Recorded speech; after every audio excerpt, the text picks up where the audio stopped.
ইরার বাবা ঘের থেকে জ্যান্ত চিংড়ি মাছ ধরে নিয়ে আসলো।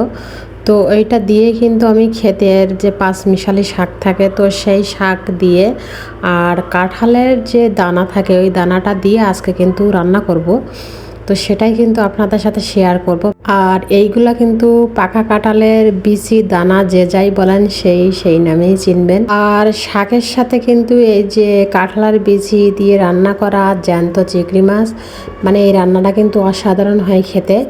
আমার তো ভালো লাগে, আর তার থেকেও ভালো লাগে যদি এই কাঁঠালের বিচিগুলো পুড়িয়ে খায়। পুড়িয়ে খাওয়ার কিন্তু স্বাদই আলাদা। তো আমরা যারা খেয়েছি তারা কিন্তু আসলে জানি এটা। তো এই যে দেখতে পাচ্ছেন চিংড়ি মাছগুলো, এইগুলা কিন্তু ভেনামি, মানে ইরার বাবা যেগুলো ছাড় ছিল সেই মাছগুলো কিন্তু মানে বড় হয়ে গেছে। তো এই মাছগুলো কিন্তু আমাদের আগে দেওয়া ছিল একটা ঘেরে, আমাদের তো দুইটা ঘের। আর মানে আমি একটা ভিডিওয়ে যে ককসিটগুলো দেখাইছিলাম ওইটা কিন্তু আমার পরের যে ঘেরটা করছে ওর বাবা, সেই ঘেরে মাছগুলো দিয়েছে। আর এই মাছগুলো এখান থেকে আরও আগে দেওয়া ছিল। তো সেই মাছগুলো কিন্তু মানে এখন বিক্রি করার উপযুক্ত হয়ে গেছে। তো উনি ভাবছিল যে ঘেরে একটা জাল দিয়ে দেখি যে মাছগুলো কেমন বড় হয়েছে। তো মাছগুলো উঠছে যেহেতু উনি মাছগুলো বাড়িতে নিয়ে আসছে।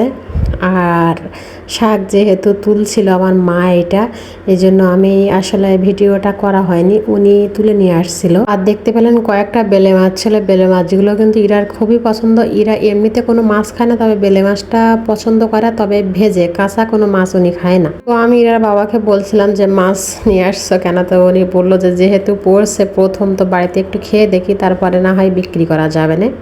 তো যাই হোক, আমি কিন্তু চুলাটা নেভে নিচ্ছি ভালো করে। আর আজকে একটু মনে করছি যে আমি অর্ধেকটার মতো নেভে নেব। প্রতিদিন তো চুলাটাই নেভে নেই। তার মানে আমার যেই কাঠগুলো দেখতে পাচ্ছেন, কাঠগুলোর জন্যেই কিন্তু আমি রান্নাঘরটা আসলে ভালো করে নেপতে পারি না, যেরকম চাই সেভাবে হয় না। তো যাই হোক, যেটুকু হয় সেটুকু করে নেই। বর্ষাকালটা চলে গেলেই কিন্তু কাঠগুলো আমি আবার বাইরে বের করে দেব, কারণ আমি কাঠের ঘর মানে যে তৈরি করব সব কিছু মানে এখনও সেইভাবে গুছিয়ে উঠতে পারিনি, সেজন্য আসলে এরকম করে খেতে হচ্ছে আর কি।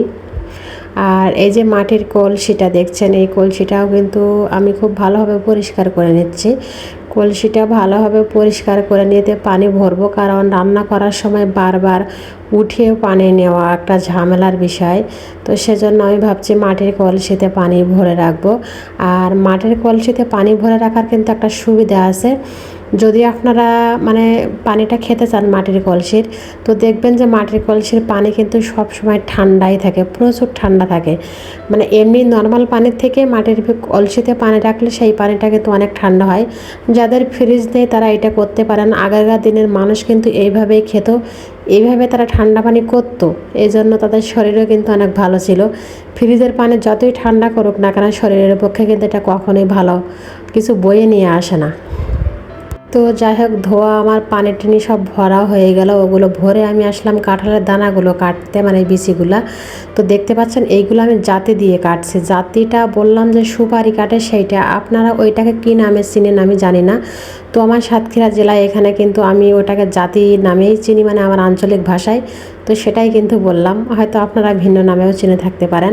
তো ওইটা দিয়ে চেষ্টা করবেন যে কাঁঠালের বিচিগুলো 2 ফালি করে নেওয়ার। বটির থেকে কিন্তু জাতি দিয়ে যদি 2 ফালি করে নেন, ওর মানে গায়ের যে খোসা বা আঁশ ওইগুলো দেখবেন যে খুব সুন্দর মতো উঠে গেছে। আর বটি দিয়ে যদি ছিলতে যান না, তাহলে কিন্তু অনেকক্ষণ সময় লেগে যাবে আপনার। তো এইভাবে করলে অনেক তাড়াতাড়ি কাঁঠালের বিচিগুলো পরিষ্কার হয়ে যায়। আর আমার যেহেতু কাঁঠালের বিচিগুলো কিন্তু টাটকাই ছিল, সেজন্য কিন্তু আমি ওগুলো খুব ভালোভাবে ধুয়ে পরিষ্কার করে একটা পরিষ্কার ভাঙা দিয়ে খুব ভালোভাবে গাঢ় থেকে পানিগুলো মুছে একদম শুকনা শুকনা করে নিয়েছি। কারণ টাটকা করতে গেলে দেখবেন যে লালা থাকে ওতে অনেক, তো ওর জন্য হাতে ধরা যায় না।